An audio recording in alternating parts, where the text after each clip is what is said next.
Premier à gauche.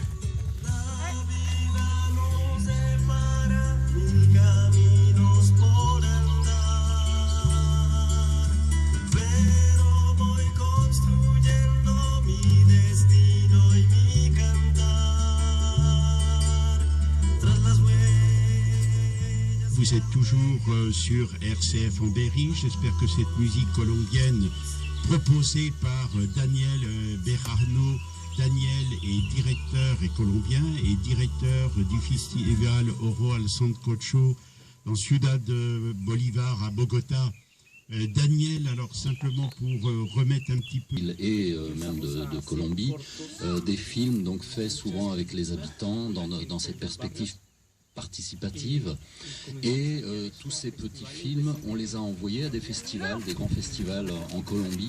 Un peu plus énergique, s'il te plaît. Ils ont été refusés. Plus énergique, Ils ne correspondaient pas aux parce qu'il fait un peu le mariole, là. Allez, tout droit. De qualité technique attendue par ces festivals, et aussi en termes de contenu, parce que dans ces festivals, on attend qu'il y ait... Nibal, alors de sexe explicite.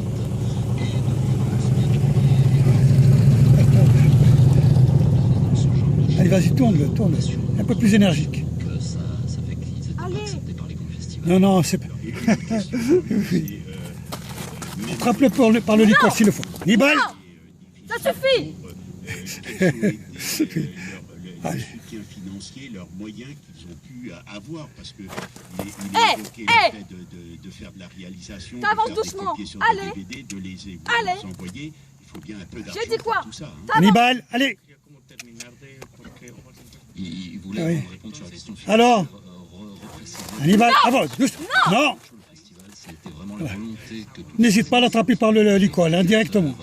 sur le terrain se regroupent au niveau national et même au niveau de toute l'Amérique latine. Avec Non mais là il a vu donc, cette l'eau. volonté Hein de changer Non, parce que l'autre est resté à la maison. cette vision exclusivement centrée sur Elle n'avait pas envie de sortir. quartier, et avec Allez, vas-y. aussi cette idée que le cinéma Par le licol. en termes de- Vas-y, allez. On a démarré avec 40 centimes d'euros. Hannibal, pique-le avec les talons. Aux portes des maisons du quartier, donc des familles vraiment Non, là, il... petit à petit, J'ai pas de force, j'ai pas de Non, mais ne cède pas, hein. public, mais ça a été très très difficile parce que ses propres institutions avaient imaginé que à Ciudad Bolívar on puisse faire un festival de cinéma.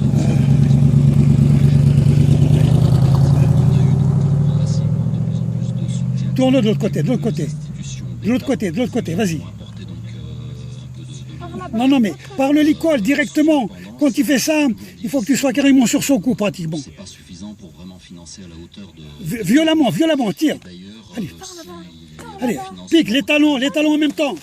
Allez, vas-y. À gauche. Allez. C'est bien. festival, non seulement Non, mais... à Bogota, mais aussi pour 2015 déjà dans 5 villes. Alors Daniel a commencé à les énumérer, en commençant par Aracataca, qui est la ville natale de García Márquez. Dans le nord de la Colombie, hein, on va dire. Et la question, moi, j'ai envie de poser, c'est aussi comment a-t-il appris son travail? Est-ce qu'il a suivi?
Tout droit.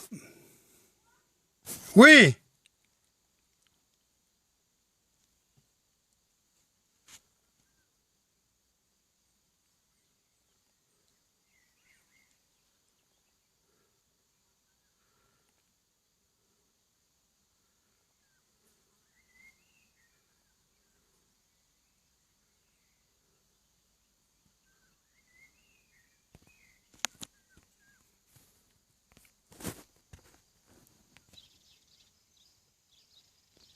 De Calipas International, qui est réalisateur, mais on est là avec Daniel, et on espère que les choses, modestement, à hauteur de vos moyens, de nos moyens, on va pouvoir l'aider.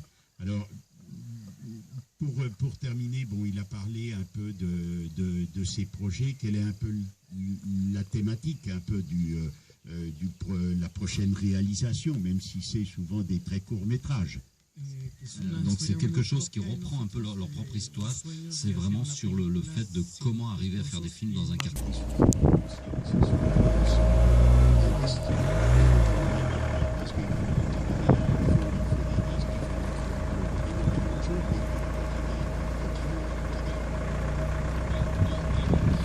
il arrive à gagner un peu d'argent, parfois par des films, et aussi en donnant pas mal de cours dans des universités.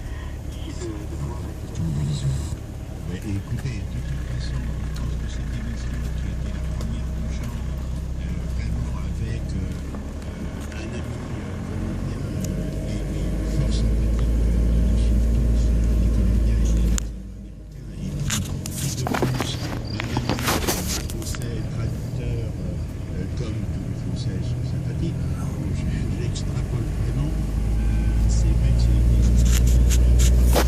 Actualisé en permanence. toute cette information va être remise sur, bien sûr, les pages de RCF, sur la rubrique Tierra Latiana. Donc à partir de ce moment-là, il n'y a aucun problème pour les auditeurs, tous personnes de grand cœur, pour venir communiquer avec nous et pouvoir apporter, voir comment nous pouvons apporter notre soutien. À très bientôt.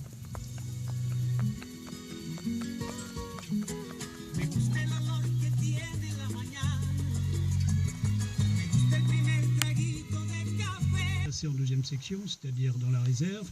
Mon père partait souvent dans la région de Lyon en voyage d'affaires. Il travaillait à la Société de développement régional du Sud-Est et il partait sans qu'il y ait de cérémonial. Donc ça nous a assez surpris. Je pense. Comment vit-on, vous, jeune adolescent, le procès, l'emprisonnement de son père? Alors, d'abord le procès. Un petit rappel quand même, mais à l'échec du coup d'Alger, le 25 avril, mon père est entré dans la clandestinité. Il n'avait pas franchi le Rubicon pour leur franchir dans l'autre sens.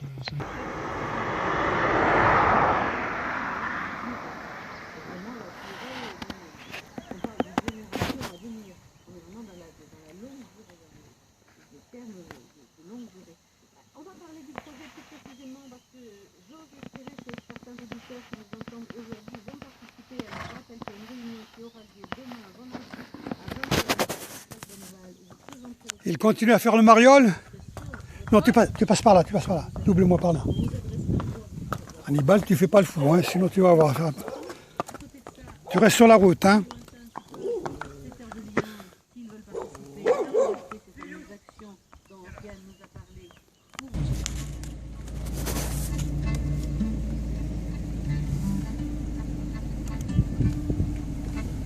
Vous êtes à l'équipe de RCF, le Bel-Escacon, à Grand-Défense.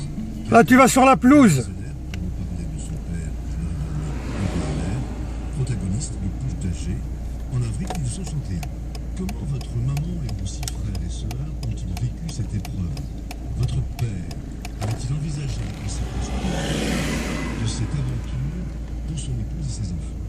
Oui, il avait bien entendu pesé le pour et le contre, mais il était mu par quelque chose de très profond qui l'a fait décider de partir pour Alger. Évidemment, ce qu'il retenait le plus, c'était le sort de ma dernière sœur. Reste ferme avec lui. Mais il a quand même décidé... Ferme. Alors, il a pris quelques précautions, bien entendu, pratiques. Avant de partir, il a signé quelques délégations à ma mère. Ceci étant, 24 avril, il y a eu une décision du président de la République qui a destitué les généraux, dont mon père. Donc terminé. Là, Encore un autre atelier, on a fait le tour. n'a pas été viré. Et donc on se trouvait dans un laboratoire.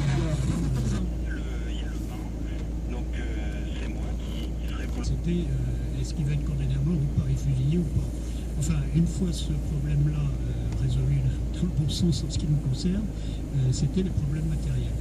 Bon, elle y a fait face, ma mère y a fait face avec la foi, le calme, le savoir-faire d'une épouse, mère de famille qui, pendant la guerre, était seule à Alger, avec ses 4 aînés, puis avec 5 d'ailleurs, et son mari se battait en Tunisie, puis en Italie, puis en France.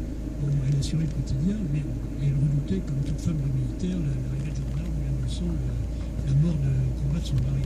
Alors ma soeur aînée était mariée, elle était en Algérie, son mari était lieutenant de chasseur de paix. C'est bien, Mégane. Ah, c'est bien. Elle avait déjà 3 enfants. Elle a pu aller voir mon père, son chef de corps. Tu vas au Dryade? Récif, comme on dit là-bas.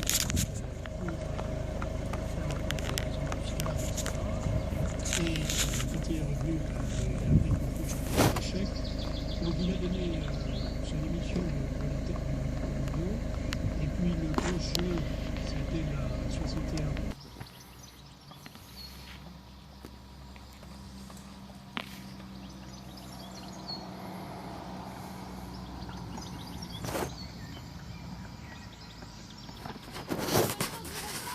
Si tu veux, oui.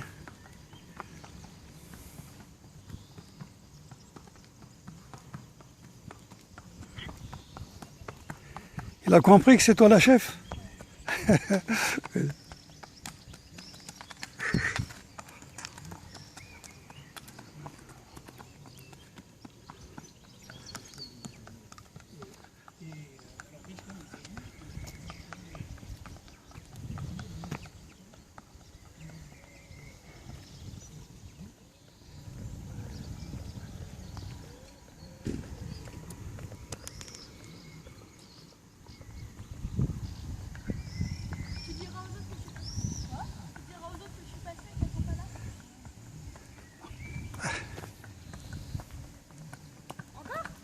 Oui.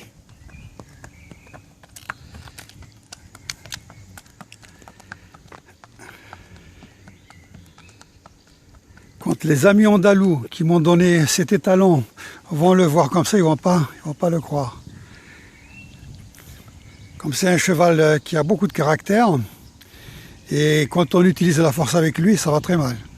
Donc ils ne savaient pas à le monter, surtout avec un mort de punition qu'ils avaient, plus les coups, tout ça. Ils devenaient fous. Et là, bon, on peut parfaitement le contrôler. Et la preuve, c'est Mégane qui pèse 45 kilos. En plus, aujourd'hui, il a fait le mariole, là. Mais bon, elle se démerde bien. Voilà.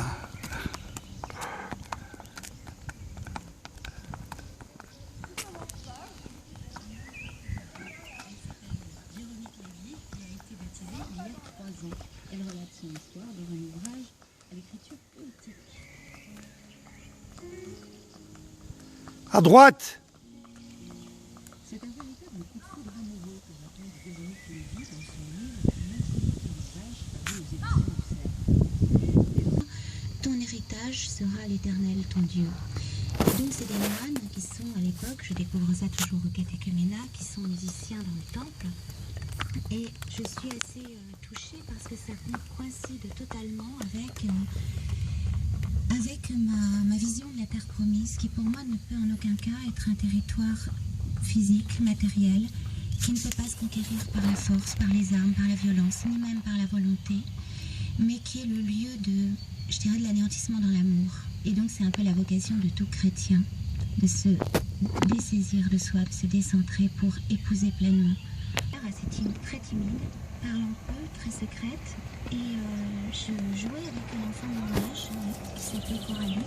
On vous racontait un de ces passages. Voilà, parce que ça a été le premier moment de ma vie où Jésus, le Christ, s'est présenté à moi.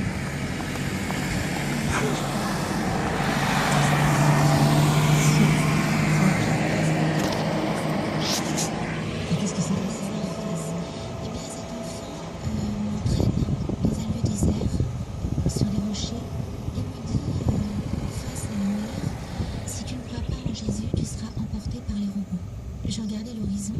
j'avais très peur de voir ces robots s'avancer vers moi, me dévorer toute crue. Et vous aviez quel âge? J'avais 3 ans, l'âge où les enfants ont peur du noir. Et donc, le Christ s'est présenté tout de suite comme le sauveur de l'humanité face aux robots.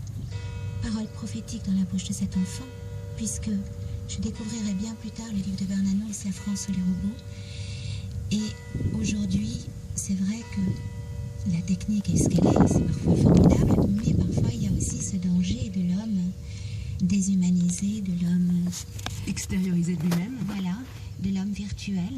Et donc cette petite fille, Coralie, m'apprend le Notre Père et le Je vous salue Marie, très réaliste. Et pour moi, cet homme de douleur n'est pas seulement un homme de douleur, c'est qu'au-delà de la douleur, qui est très difficile pour un enfant à contempler, je vois derrière cette douleur cet amour infini, cet amour inconditionnel qui passe la mort, qui s'offre, déjà enfant je le ressens, qui s'offre jusqu'à la mort. Et cette petite fille me dit, tu vois, il a pris nos péchés, il est mort pour toi aussi, pour te sauver.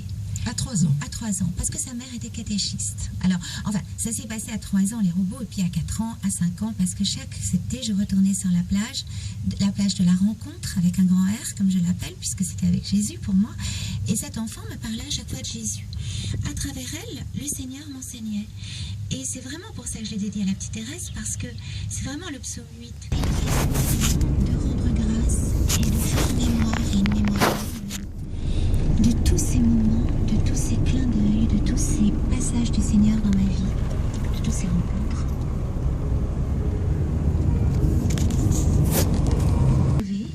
Ça a commencé comme ça, les petites hirondelles qui se cognaient aux vitres, je faisais des petits enterrements, me disant des petites... Là, ils sont les chevaux plus loin. Tiens le serré, hein. Pour moi, c'était très important de respecter leur vie, de les offrir au Christ. Et je voyais, je sentais le regard du Christ sur moi toujours, qui me demandait des actes concrets. Et du coup, c'est ça que j'avais trouvé, c'était de sauver des êtres qui n'avaient pas la parole et qui étaient fragiles. Et je m'occupais des enfants plus petits que moi aussi, j'aimais bien. Véronique Lévy, je rappelle. Non, Hannibal. Non. Reste ferme, hein. Ne te laisse pas impressionner. Arrête-le là, tourne-le. Parle-lui quoi, là. Arrête-le carrément. Mon téléphone il glisse. Ah, ouais, attends, doucement. Alors, t'as fini de faire l'idiot? En plus j'ai ma qui glisse, oui. Non, il a senti les chevaux à côté. Bon, je vais t'attendre plus bas, hein.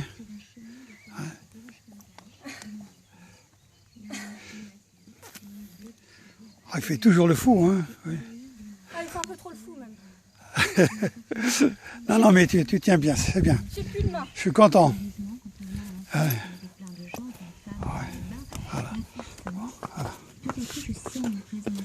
Je vais te doubler, je vais t'attendre un peu plus bas. Dans l'embrasure d'une fenêtre, d'une petite maison, vous savez ces petites maisons où on vend des crêpes et des glaces, un être de lumière incandescent. Je ne distingue pas les traits de son visage, toutes les lumières en lui, et surtout un amour infini sort de lui. Je suis comme attirée, une attraction, je m'approche et je suis envahie par un amour que je ne peux pas nommer. Mais qu'est-ce qui se passe quand on vit quelque chose de pareil? Parce que la deuxième séquence du rêve, parce que la deuxième séquence du rêve, il faut quand même le dire, la deuxième séquence du rêve, je suis dans une église et j'entends l'orgue qui mugit comme le tonnerre et je suis fascinée et je sens qu'il faut que je parte parce que je me dis dans ma tête, si je pars pas, si je m'arrache pas à ce lieu, je suis cuite. Je suis prise et je ne pourrai plus sortir. Et donc je pars en courant dans mon rêve, mais fascinée en même temps, dans un sentiment d'amour pas possible. Et c'est donc la seconde séquence de ce rêve. Mais qu'est-ce qu'on fait de quelque chose? Je mets ces rêves ils ne m'ont jamais quittée, je m'en suis toujours souvenue. Je me souviens d'ailleurs que j'ai retrouvé un texte, parce qu'au réveil, j'avais donc 15 ans, j'ai écrit sur un papier de soie, vous savez ces papiers où on enveloppe les vêtements, parce que j'ai rien sous la main, j'ai noté ce rêve avec un gros feutre violet, et j'ai retrouvé cet écrit des années plus tard. Donc ce songe m'avait tellement marqué que je l'ai écrit, mais je l'ai jamais écrit, si vous voulez, c'était encore à l'état d'embryon.